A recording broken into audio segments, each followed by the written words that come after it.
Have you ever noticed how the habits that once grounded you can sometimes feel like chains? What started as a calming ritual or a productive routine can over time turn into a prison of your own making. Today, we're going to unpack the difference between ritual and routine, why both matter, and how you can anchor yourself without getting stuck. Today is about recognizing the power of rituals and routines, but also learning to hold them loosely. Because resilience and performance aren't about perfection, they're about adaptability. Let's start with some clarity. Routine versus ritual. A routine is a structured and repeatable process. Think checklist. The purpose of a checklist is efficiency, stability, and predictability. It's often externally motivated, and a lot of times it's the result of necessity. Something needs to be done in a particular order, or even if it doesn't have to be in a particular order, certain things still have to get done, right? So you're going to follow a checklist. The execution of a checklist is a lot of times performed on autopilot, or that's the way that it should feel.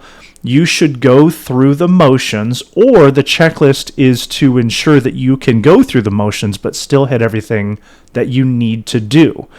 There doesn't have to be a lot of conscious engagement.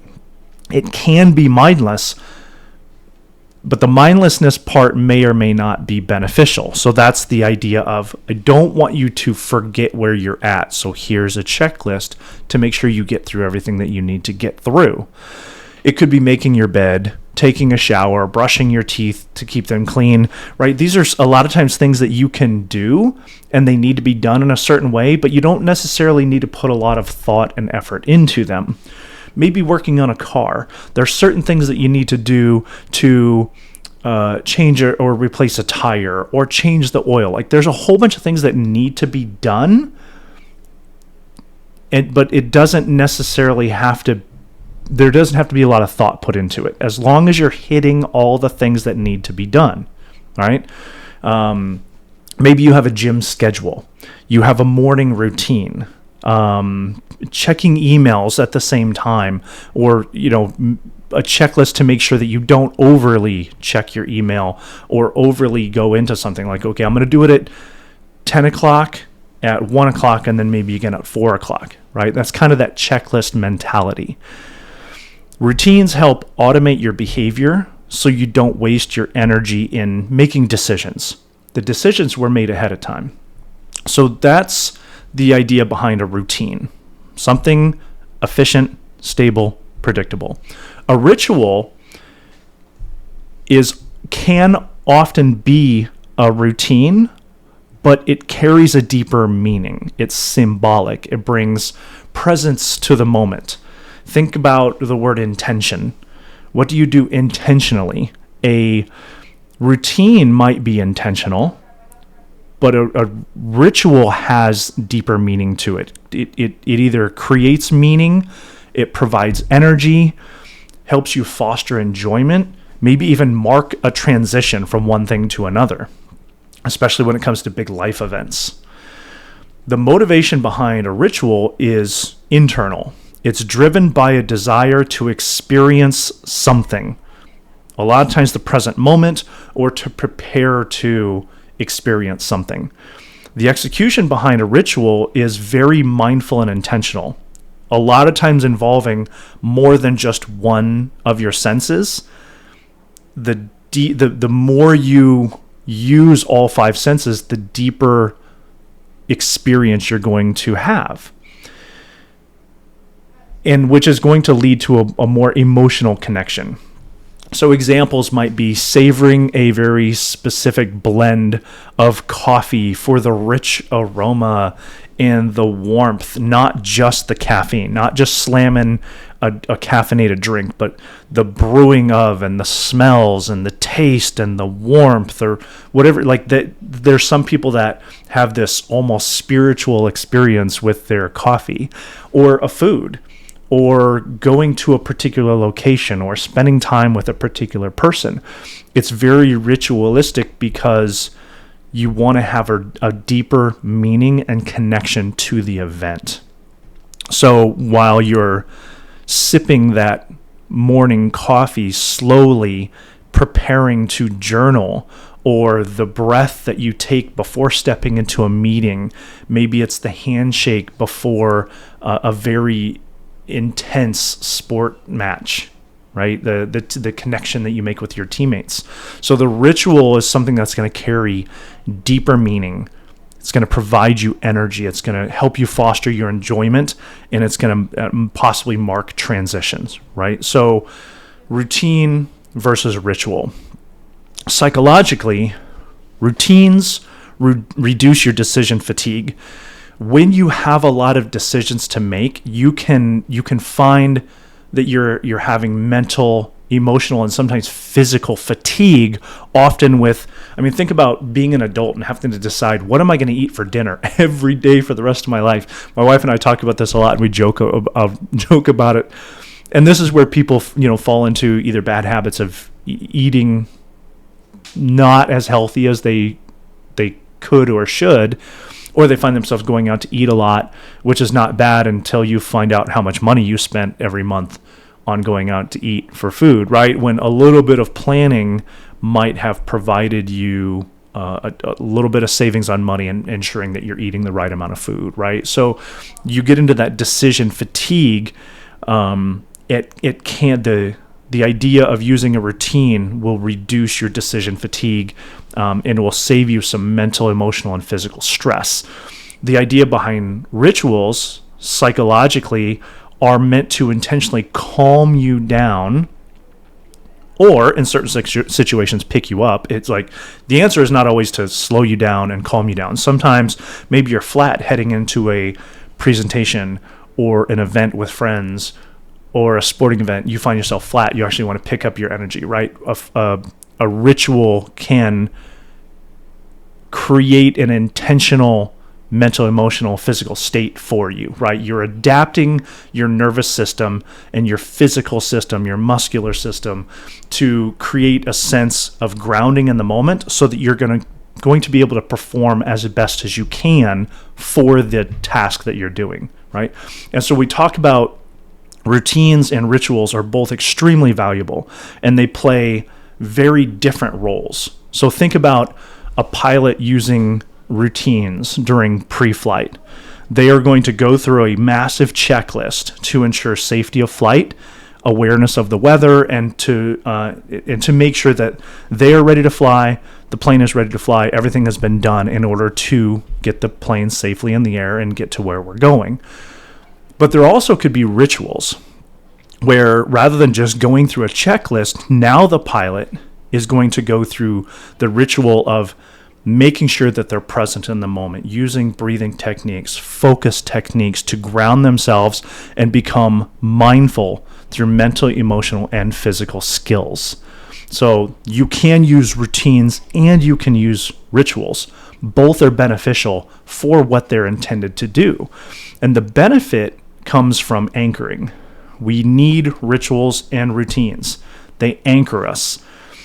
Anchors bring stability and uncertainty. They give us familiarity in environments that are often filled with stress and pressure.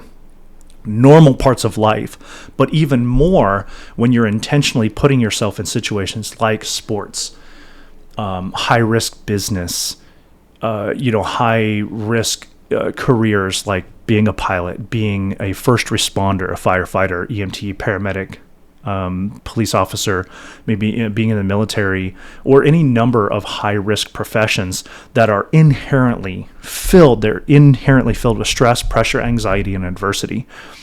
And neuroscience, which is the study of the neurological system, which is where I typically geek out on. So neuroscience shows that predictability reduces that cognitive load, where we talked about decision fatigue earlier. Essentially what we're talking about, cognitive load, mental load, the amount of load that you put on your brain, because the more you try to accomplish, the more load you put on your brain. Now, as you get better at something, right, this is why I use sports as an example, but it could be anything. We start at the most basic, you practice the basic, you get better at it, we give you a little bit more depth and pressure and complexity, right? You get better at it. Why? Because your cognitive load isn't as high. The things that used to be difficult tasks now become second nature because you've now made it a habit, right? You can put routines in place where when something happens, you just automatically know, whether it's consciously or subconsciously, you know what to do. Your cognitive load is not as high. It means your brain saves energy for bigger decisions. And so the idea behind routines is lowering that cognitive load so that there is more predictability. For performers such as athletes, leaders, executives, rituals help regulate the nerves, and routines help create confidence in people.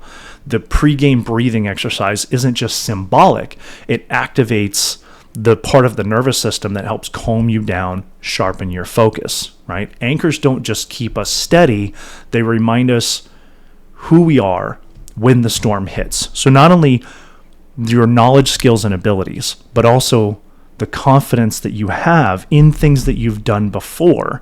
The routines remind you, the rituals ground you and remind you of your purpose and your confidence. And both of those things together, the routines and the rituals, are going to help you perform when it really, really matters. Now, there is some danger associated with when the rituals and the routines lead to you becoming stuck. There is a trap. The routines can become rigid. Rituals can become superstitions. And when that happens, instead of grounding, they actually chain you. That maybe you feel anxious if your routine doesn't go exactly as planned, if you can't do your routine perfectly. Maybe you start to believe you can't perform unless your ritual goes exactly right. Or maybe the structure that once freed you is now suffocating you. It's just one more thing that you're doing, and the meaning isn't quite there anymore. This is the danger of over-identifying with the process. You lose adaptability. If you rely on a checklist for so long that it becomes boring and redundant, the purpose of the checklist was to make sure that you didn't miss something, that boring and redundant thing. Now you become complacent and you inadvertently skip steps. You may miss things because of the thing that was supposed to keep you on track. Likewise, say a favorite necklace could break. A baseball pitcher, they're notorious for don't step on the white chalk line. Well, what happens if you trip and you accidentally, you're not paying attention and you step on the white chalk line? Does that mean you will now be unable to perform or be present because something outside of your control happened? Adaptability is the mark of resilience. And when rituals or routines stop serving you, you have to be able to let them go or at least loosen the grip on them. I need you to work on building flexible anchors, not things that are going to chain you down. I like to think of the difference between a dock and an anchor, right? When you think about a boat, a dock ties you down and you can't move. An anchor holds you steady, but it still allows you to shift and move with the waves and the wind. So let's talk about some practical strategies, okay? A couple things I want to throw at you. I need you to define your non-negotiables. These are the things that will support your performance.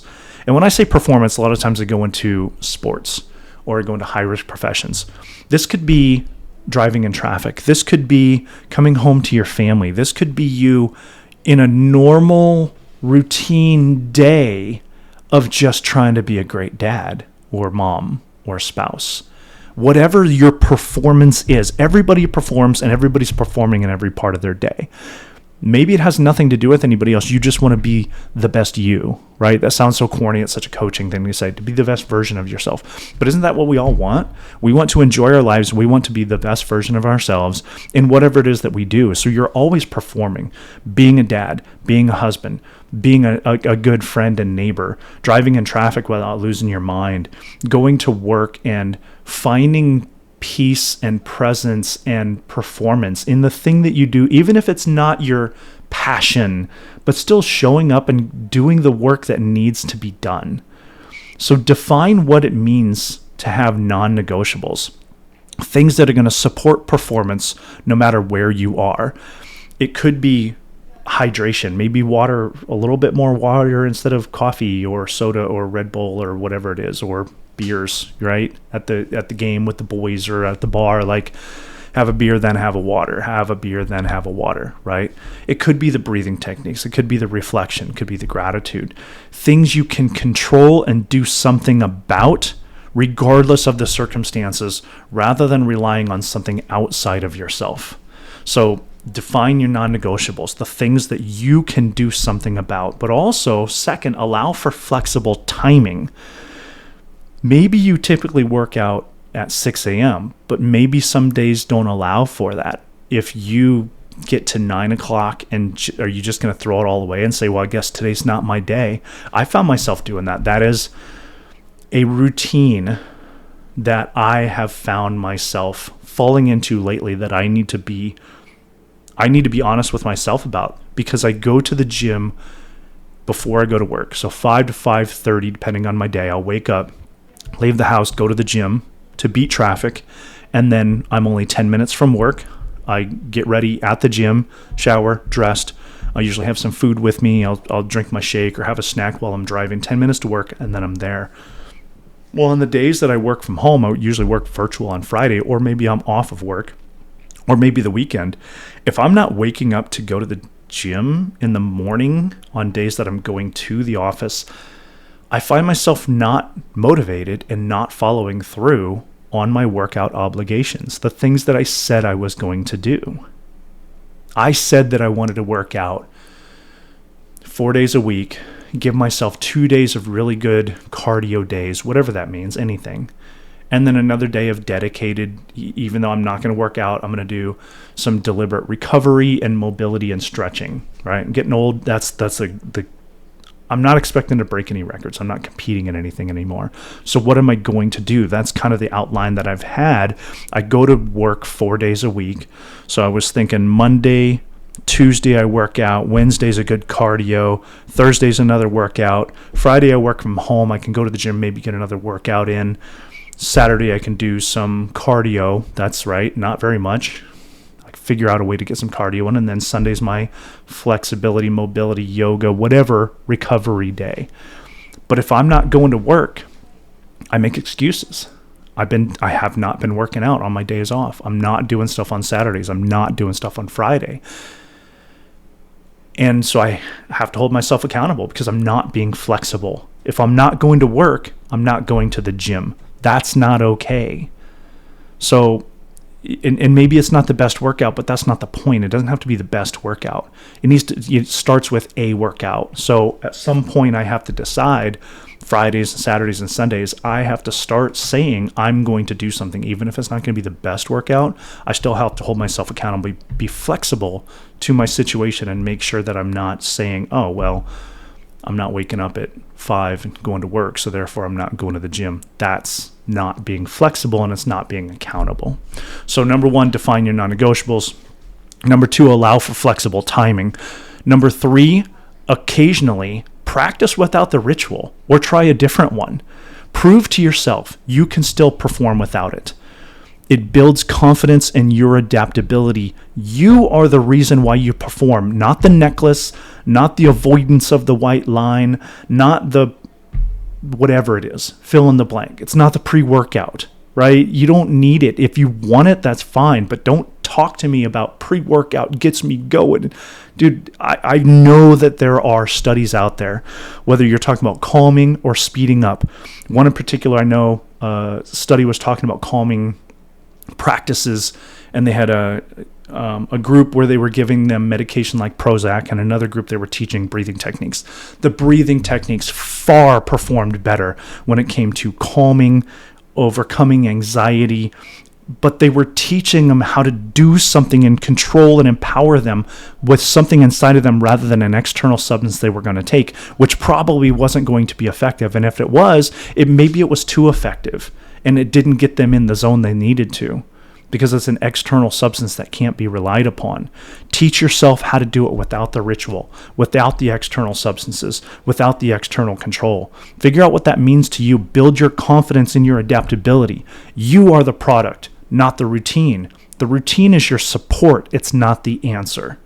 So we have define your non-negotiables, allow for flexible timing, and occasionally practice without the ritual. Finally, remember that rituals are launch pads, not crutches. If you're doing the ritual or the routine in order to perform, it is going to become a crutch. It needs to be an assistance and a support, not the answer. So remember this framework: ground, adapt, and grow. Rituals ground you, routines support you, flexibility helps you grow. If you're looking for a takeaway from today, rituals give you meaning, routines give you structure, flexibility makes you resilient. So I want you to ask yourself today, which of my habits are truly anchoring me, and which ones are chaining me? I want you to share your rituals and routines with me. I want you to be vulnerable and be honest with me. What are you doing that is setting yourself up for success? And what are some of the areas that maybe you need to challenge yourself, that maybe it's actually becoming a burden when you meant it to be something that was supposed to help you, and maybe it's not helping as much as you thought it was. I'd love to hear what's grounding you right now.